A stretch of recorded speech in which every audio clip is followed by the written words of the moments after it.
So today I'm here with Michael Nico from Turner's Real Estate, a family-owned business that's been around for a long time, which many people would resonate with. Welcome, Michael. Thank you, Kathy. Great to be here. We're going to be talking all sorts of things about property for landlords and some tenants, information as well, and just some tips and traps, some introductions to the new legislation and some barriers, isn't it? Absolutely, yes. There's been quite a few changes recently in the world of property management and legislation, and there's certainly a wide range of concerns, I guess, that landlords and property investors have at the moment. Certainly on the topic of tax obligations, for example. Yes. Very topical. If we were to start with that, Kathy, I mean, what are the primary sort of tax obligations for landlords? Well, really what they're looking at is state government-wise, there's stamp duty on residential. But good to know on commercial properties, there's absolutely no stamp duty. But you still have your registration fees, your government costs, and if you're borrowing, you're going to have those fees. Then, of course, there's the lovely ATO who want their cut on everything. So depending on what type of entity that you use, will really determine the tax rates that you're in and whether it's a husband and wife that are sort of joint owners of a property. There's income tax payable on any profits, but then, that sometimes can be negatively geared against their other salary and wage income or business income, which is can be quite lucrative and one that Australian people have embraced over the years, and what the government is really striving for people to buy into property. The other thing to think about also is capital gains. So when you sell, so all entities, except for, say, a self-managed super fund, will pay some sort of tax. And generally you get the 50% discount when you've owned it for more than 12 months, but that's extensively it. There's been times over the years where people have tried, accountants have tried, where they've had multiple rental properties, that's a business per se, but it just doesn't fly with the ATO. So, those types of taxes are essentially it, really. Absolutely. So when it comes to taxes and everything, so what are some of the key deadlines that landlords should be aware of when taking all of those tax aspects into consideration? So the most important point I really want to stress is when people are buying and selling a property, that they think the settlement date is the date that they need to keep in mind for tax planning or selling purposes, is actually the contract date. So the date they sign the contract is the date that they've purchased it and or sold it. So recently I've had a client who sold his couple of properties, signed the contract June, settled in July, thinking he's got all year to think about, minimising the tax on that. And when I had to tell him that he had to pay full capital gains on it, there's no ability to minimise that tax with, say, super contributions or anything else, then he was devastated. So those dates are very important. So capital gains. The other thing is in terms of when a person purchases the property, the date that the property becomes available for rental is very important. Right, yeah. So you might buy a property, but you might do some renovations for 6 months on it, and then you make it available. From the date, from 6 months, when you make it available is the date that it starts being tax deductible.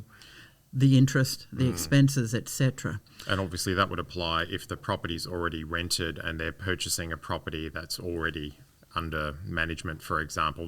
Those dates would still be as critical, wouldn't they? Even if they're not going to be having a renovation period or whatnot. Correct. It would still be just as critical to be wary of those times. So it's always good to check with your accountant as to and your property manager as to when those dates are critical, because people just assume, and unfortunately we all learn our lessons when we make a mistake. Absolutely, yes.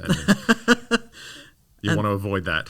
They can be very expensive mistakes, unfortunately. So, yeah, definitely. Yeah, and I think they're probably the two major things.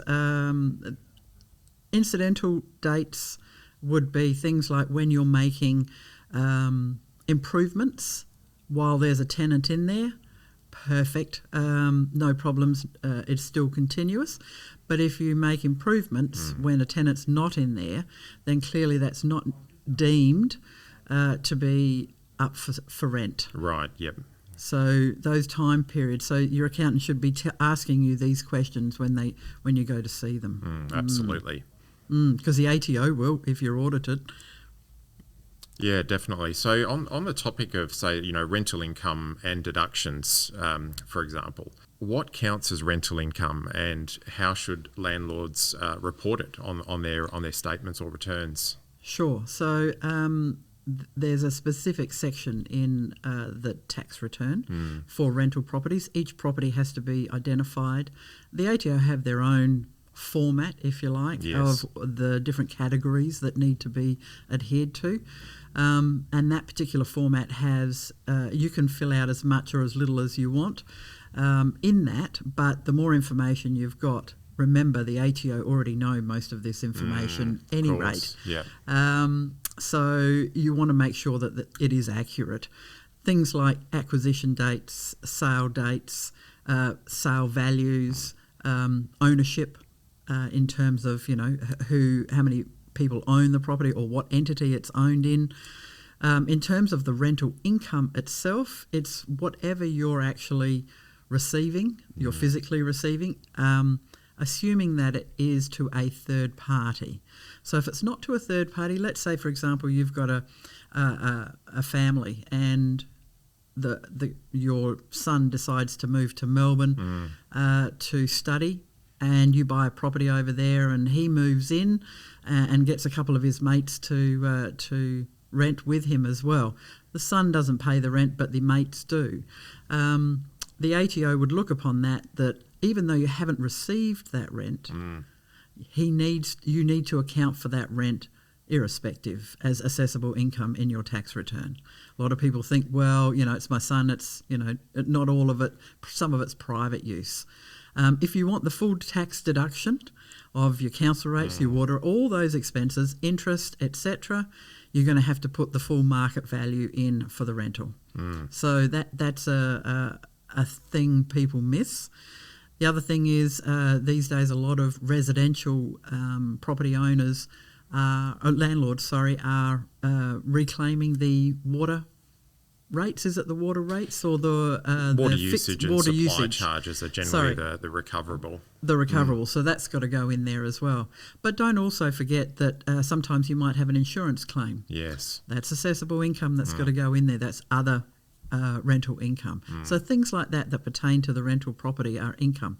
Expenses, wow, I don't think we've got enough time for all of that. But in terms of clearly the council rates, water rates, emergency services, pretty stock standard. I always recommend to my clients to go and get a depreciation schedule done, irrespective of the age of the property. You just never know.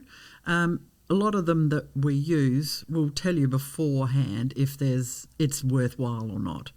If it's not, then generally they don't charge you for it. So that's a bonus, and that's quite ethical on their behalf. But if you can, then you might be able to get some deductions, which the ATO just love these schedules because it's done by a third party, and therefore it's seen to be transparent and legitimate. Rather than, we bought a property and the air conditioning's probably worth about $600 and the hot water's about $1,000. There's no guesstimates in it. It's actually factual information that they're using with these quality surveyors. And the final part is in regards to repairs. Now, this has always been a point that people try and push the envelope on. It's a strong focus for landlords. Very strong. What determines a repair and a maintenance? So, and a good example is if you've had a fence at your property that's been a colour bond fence for decades, and something happens to that fence, it needs to be replaced because it's wear and tear, it's fallen down, elements, etc. If you replace it with the like-for-like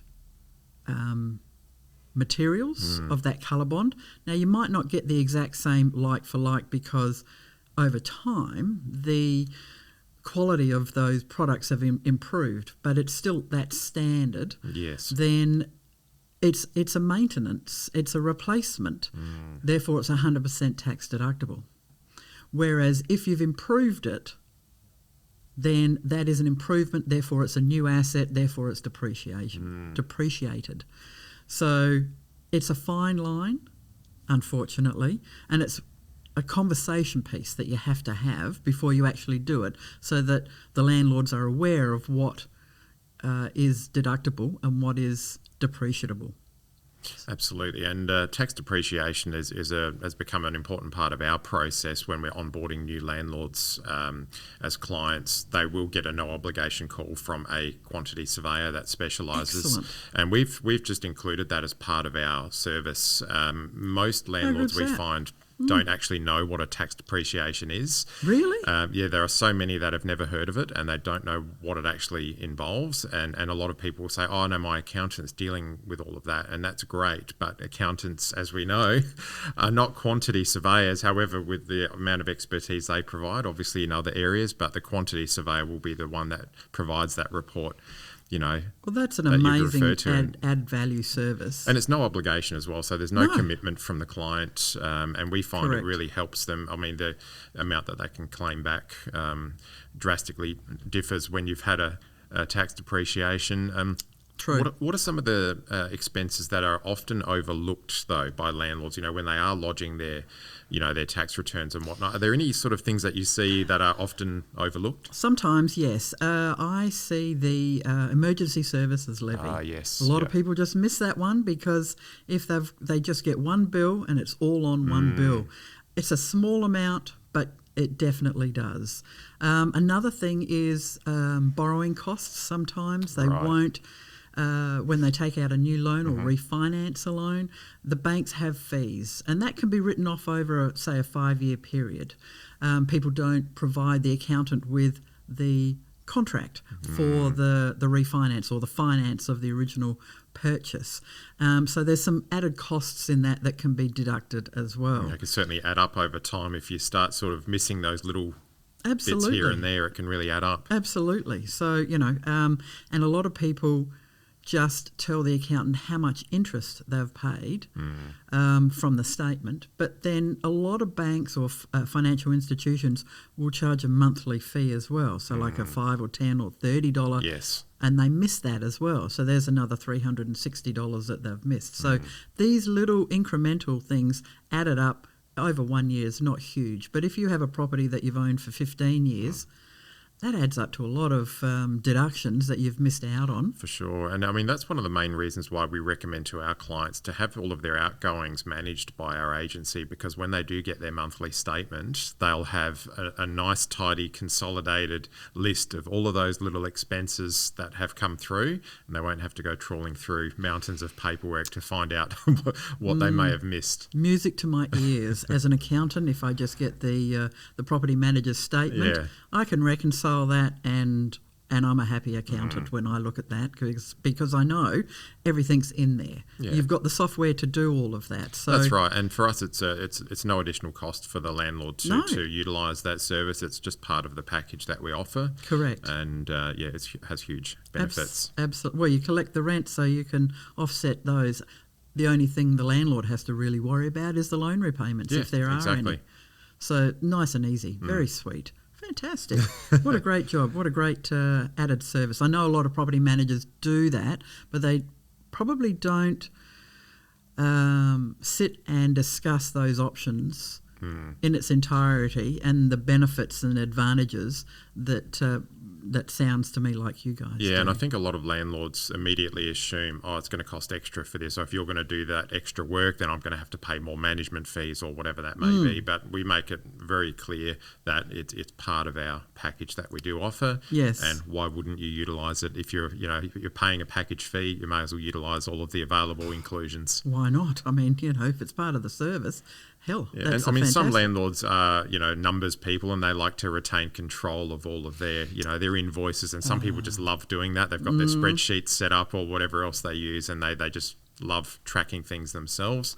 And usually, at a minimum, we recommend they have the water bills sent to our office, because then we can appropriately charge the tenants and recover those, that income component for the landlord. Yes. Because you've only got a small window to do that in terms of time frame. And another point also is that if you're getting all the bills sent to you, you're having all the bills, if audited, it's a very simple process to give to the ATO, rather than landlords having to scratch around and retain either paper or soft copy invoices, and then have that there are methodical people out there that actually love doing love all doing of that. I agree, but at the end of the day,